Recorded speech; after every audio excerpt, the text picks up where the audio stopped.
दोस्तों, आज मैं आपके लिए लेकर आई हूँ एक बहुत ही मार्मिक कहानी जो आपके दिल को छू लेगी। तो देर न करते हुए चलिए शुरू करते हैं आज की कहानी। एक रात मनोज बाबू अपनी पत्नी मोना के साथ शादी की पार्टी से अपने घर को लौट रहे थे। रात ज्यादा होने की वजह से कोई सवारी गाड़ी नहीं मिल रही थी। मनोज बाबू का घर मुश्किल से 3 किलोमीटर की दूरी पर देहरादून के एक पहाड़ी गांव में था। मुसीबत ये थी कि महीना सावन का था और ऊपर से जोरों की बारिश भी हो रही थी और उन्हें अपने घर पहुंचना भी जरूरी था। अतः उन दोनों पति पत्नी ने पैदल ही घर जाने का निश्चय किया। मोबाइल के टार्च की मध्यम सी रोशनी में वे दोनों आगे बढ़ने लगे।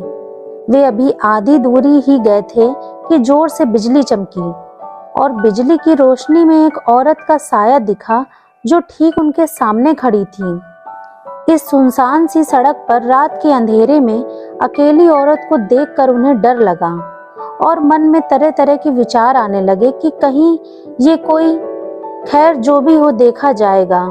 ऐसा सोचते हुए उन दोनों ने अपने कदम आगे बढ़ा दिए, लेकिन बिजली अब बार बार लगातार चमकने लगी और उस बिजली की चमक में वो औरत दूर से ही साफ साफ दिख रही थी। वो औरत उन्हें रुकने का इशारा कर रही थी। उसे देखकर मनोज बाबू की पत्नी की तो हालत खराब हो रही थी, लेकिन मनोज बाबू को अब लगने लगा कि ये औरत शायद कोई मुसीबत में है।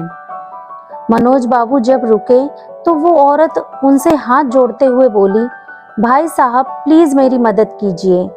तेज बारिश और पहाड़ी ढलान होने की वजह से मेरी गाड़ी का एक्सीडेंट हो गया है। मेरी गाड़ी इसी पहाड़ी ढलान से नीचे गिर गई है। उसमें मेरी एक साल की मासूम बच्ची, प्लीज आप दोनों उसे बचा लीजिए। इतना कहते ही वो औरत आगे आगे चलने लगी और ना चाहते हुए भी मनोज बाबू अपनी पत्नी के साथ उस अजनबी औरत के पीछे पीछे चलने लगे। लेकिन एक अनजाने भय से उन दोनों का दिल जोर जोर से धड़क भी रहा था। जैसे ही वे दोनों पहाड़ी से नीचे उस गाड़ी के पास गए तो उन्होंने देखा कि गाड़ी में एक प्यारी सी मासूम बच्ची रो रही है। मनोज बाबू ने बच्ची को गाड़ी से निकाला तो पाया कि बच्ची बिल्कुल ठीक है। मनोज बाबू ने उस बच्ची को अपनी पत्नी की गोद में दे दिया। फिर मनोज बाबू को लगा कि ड्राइवर की सीट पर भी कोई है। जब वो आगे जाकर देखे तो उनके होश उड़ गए, क्योंकि ड्राइवर की सीट पर वही औरत खून से लथपथ होकर मरी पड़ी थी। मनोज बाबू को अब सब कुछ समझ में आ गया था।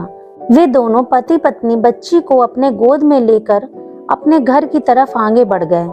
रास्ते में उनकी पत्नी ने उनसे पूछा कि वो औरत कौन थी, फिर वो औरत दिखाई क्यों नहीं दी, कहीं वो कोई। मनोज बाबू बोले, वो एक माँ थी, मर कर भी अपने बच्चों के लिए तड़पती है जो, वही एक माँ थी वो। मनोज बाबू की ये कहानी सुनकर मेरी आंखों से आंसू निकल गए। दोस्तों, अगर कोई मुसीबत में हो तो उसकी सहायता जरूर करें। क्या पता हमारी एक छोटी सी कोशिश किसी की जिंदगी में बाहर ला दें। तो दोस्तों, ये थी आज की पूरी कहानी। आशा करते हैं आज की कहानी आपको अच्छी लगी होगी। ऐसी ही और कहानी सुनने के लिए हमारे चैनल को सब्सक्राइब कर लीजिए।